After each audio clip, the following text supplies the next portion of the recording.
3 messages before today's interview educates and motivates you. First, if you're a domain name investor, don't you have unique legal needs that require domain name technical know-how and industry experience? That's why you need David Westlow of Wiley Ryan. Go search for David Westlow on Domain Sherpa, watch his interview, and you can see for yourself that he can clearly explain issues, can help you with buy-sell agreements, deal with website content issues and UDRP actions, and even help you write your website terms and conditions. David Westlow is the lawyer to call for internet legal issues. See for yourself at newmediaip.com. Second, managing multiple domain name marketplace and auction site accounts is a pain. Inevitably, you forget to sign into one and you lose a great domain, or worse. Now imagine using a single, simple to use and comprehensive control panel to manage all of your accounts. That's Protrata. You can set up search filters, analyze domains, automate bidding, list domain names for sale, buy domains across all major marketplaces.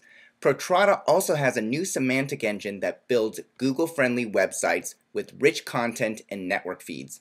Sign up at protrata.com to get 20 free credits and start building and monetizing your domains today. Finally, if you have questions about domain names, where should you go to ask them? The answer is dnforum.com. Not only is DN Forum the largest domain name forum in the world, it's the best. You can learn about domain names and the industry, buy and sell domain names, talk about the domain name news that's happening in the industry, and even meet domainers just like yourself. Register for a free DN Forum account and begin advancing your skills and knowledge today. And when you do sign up, send me a friend request so we can connect on DN Forum. Here's your program.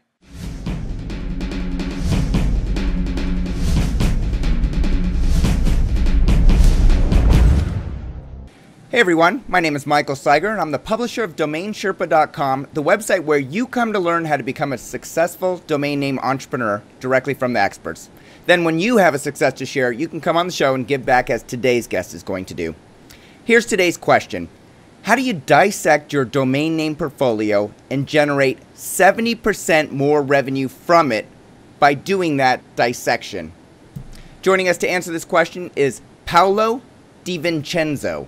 I met Paolo at the traffic conference in Florida last October, and he's a great guy, very knowledgeable. Paolo is the general manager of Domain Power, a division of Domain Holdings. Paolo, welcome to the show. Thank you, Michael. How'd I do on your name, by the way? You did great, great. Nice. A little rehearsal, but that's all it took. Thanks. All right, so Paolo, I threw out a pretty big question at the beginning of this show. You've spent months working on this problem. Can people with a domain portfolio of hundreds or thousands that's just all over the place, and we all have them. We have dogs in our domain, we have decent domains in our domain portfolio, and we might have some great ones if we're fortunate, but a majority of us have, dogs to okay domains. Right. Can people take that type of portfolio in the hundreds or thousands in the quantity of hundreds of thousands and get a 70% lift using this methodology that you're going to be talking about today? They can. We've seen by taking domains off of a single PPC feed and putting them and segmenting out those domains in individual verticals and then rotating them amongst different providers, we've seen that 70% lift. Your individual results may vary. But if you can take away one message from this, it's that the key to it all is segmentation. Different domains are going to perform differently in different places. And the key to getting that 70% lift or whatever you're going to see is really breaking up your portfolio intelligently and finding out where those groups perform best. Okay.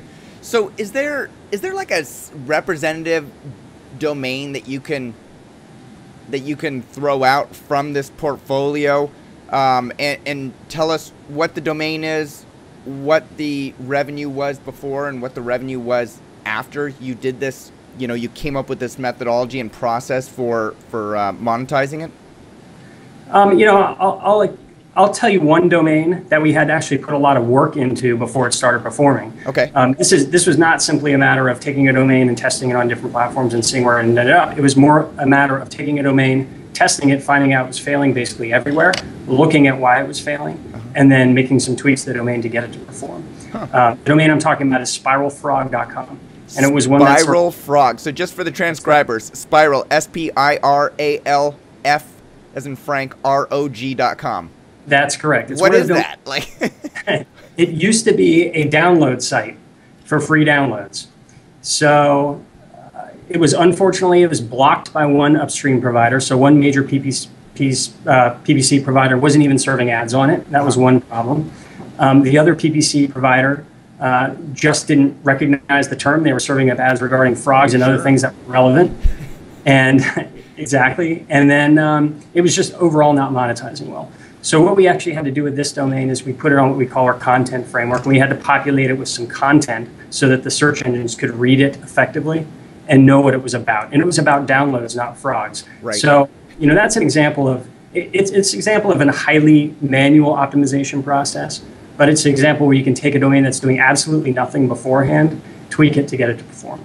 And what was the revenue for the 30-day test beforehand, and what was the revenue for the 30-day test after?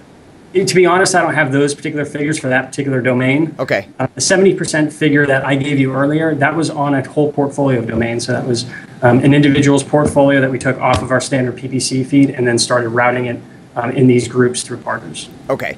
And just so, I think a lot of people, Paolo, and we talked about this beforehand, a lot of people are hesitant to believe some of the claims that people make in the industry, and it's completely acceptable. Like, I have problems accepting some of the claims too. You just never know if you can trust some of the data that some providers are giving you. There's a lot of people out on the internet that say they'll make you money, and they're just scams. So I want to say, before we start this interview, that Paolo was kind enough to send me a portfolio of 9,800 domains. Is that how many was on the list, Paolo? That's correct. And he showed me the revenue that they were generating from parking for a 30-day test period prior to this methodology that we're going to discuss today, and then a 30-day period after he went through his methodology and system. And I can verify it. I'm looking at the numbers, and it's actually more than 70%, but it's a phenomenal outcome from this. And so there's a lot of domains here. I don't want to read any of the domains, Paolo, like we discussed in the pre-interview, but if there's any on, and clearly they range from, some domains have very little benefit, and some domains have a tremendous amount of benefit. Actually, a lot of the domains have a tremendous amount of benefit. Are there any from that list that you want to just throw out as a matter of example, or do you not feel comfortable doing that? I don't feel comfortable doing that in particular, but I give the spiral frog example. That's one in particular that we did significant work on, and that's representative of what we do. All right, great. So you have a 4-step process that you use to quantify this revenue lift and quantify your process that anyone can apply to their portfolio. And we're going to go over that process. But first, I'd love to find out what entrepreneurs and investors were doing just before their current work. So what were you doing prior to becoming general manager of Domain Power? Okay, so my background in domaining is actually just 5 months old. But I've been working in the internet industry for, I guess, since 1999. In product management roles and in senior marketing roles. I started my career with AT&T. I quickly hopped to a startup called iPlace.com. I was their VP of product management there, and we were acquired by Homestore.com. We produced real estate products for the internet, so informational products, very similar to what you see in Zillow. Like I said, ultimately we were acquired, and then shortly after that I started my own company.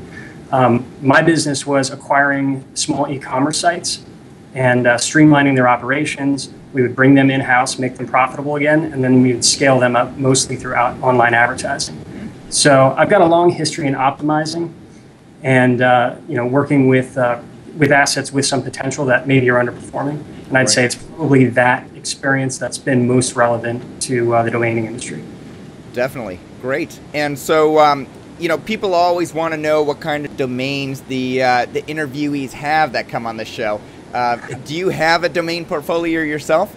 I do. I have a very small one that actually came with acquisitions of e-commerce sites. So every e-commerce site I would buy would have, maybe 10 or 11 periphery domains. And I kick myself for doing this now, knowing what I know about the industry. but I used to just routinely let all of those expire. And I let some phenomenal ones expire. Well, I don't want to say phenomenal, but good enough to be making me some money now. Yeah. So I have a small portfolio. I have maybe like 50 domain names that I keep. All right. Well, you know, and I'm sure a lot of the domainers that are watching this show love you for giving back to the community during those prior days. Exactly. So the 50 or so domain names that you have, are some of those developed e-commerce sites that you just run on the side, or are they just all, are you done with the development and those are just undeveloped domains? I'm all done. Prior to taking this job, I actually wound down my entire business, which was, you know, the process of selling. I had roughly 12 e-commerce websites. I actually grouped those up into industries and then sold them to competitors. So I no longer hold e-commerce businesses, but I do own domains that were part of those businesses. Great. And are you allowed to use domain power to monetize those remaining domains you have? I do. I brought them all on the platform. Excellent. It's you know, have you seen a 70% lift in revenue as a result of bringing those to the platform? no, because most of them were real e-commerce sites that were selling products. So I did not see a revenue lift, but you know, I'm sure if they're on other alternatives, they'd be seeing that 70% lift. Yeah. All right, great.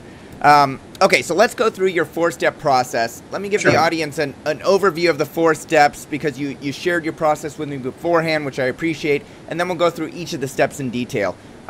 So the first step was establish a baseline metric for what you're doing. You know, a lot of Domain Sherpa audience realizes that I came to Domain Sherpa from publishing, and I used to publish about the Lean and Six Sigma methodology for process improvement. And, you know, there's some famous quotes out there: you can't improve what you don't measure. And so, you know, I commend you for having the first step be establish a baseline. You need to measure it. Then your second step is to group domain names. Your third step is to test them, and the fourth is to optimize them. Is that right? Okay. That's absolutely right. So that's the high level. So let's go to the first step, establish the metric in your baseline. Why, how do you do this? You know, the most important part of this is that everybody measures visitors differently. And it's one thing I learned in the industry. You know, there's sort of a rough industry standard for how you do that, but the actual execution is so different from one company to another that the number of visitors varies so greatly that you really can't use the visitors you're getting out of their control panel as a baseline. And I never realized this before. So when you go to parking company A, let's say, and they tell you on your dashboard, on their system, that your revenue per 1,000 visitors is $1, and you go to parking company B and you have some domains over there and they tell you the revenue per 1,000 visitors is $2. You can't say B is better than A because they might be measuring things differently, is what you're saying. So how is that? How come they don't define it the same way? You know, some people, pretty much everybody looks at a unique visitor as somebody who's visited once within the past 24 hours. That part tends to hold between companies. Okay. It's how people measure that's differently. Some people are doing it with the server, and the servers, when the server sees a visitor, it's a little more open into how it determines whether somebody's a human being or not. Some measure it through the browser, which is a little more restrictive. So the browser will filter out crawlers and bots and other things that are impersonating people. Right. So there are just different ways of measuring that totally change the results. But you know what we definitely see is in looking at one platform versus another, there could be a 300% difference in how they're measuring visitors, which translates into a 300% difference in revenue per 1,000 visitors if you're looking at equal revenue. So the variance is all over the place. You can really pay no attention to the numbers that you're given for unique visitors. You have to establish a translation yourself. Okay.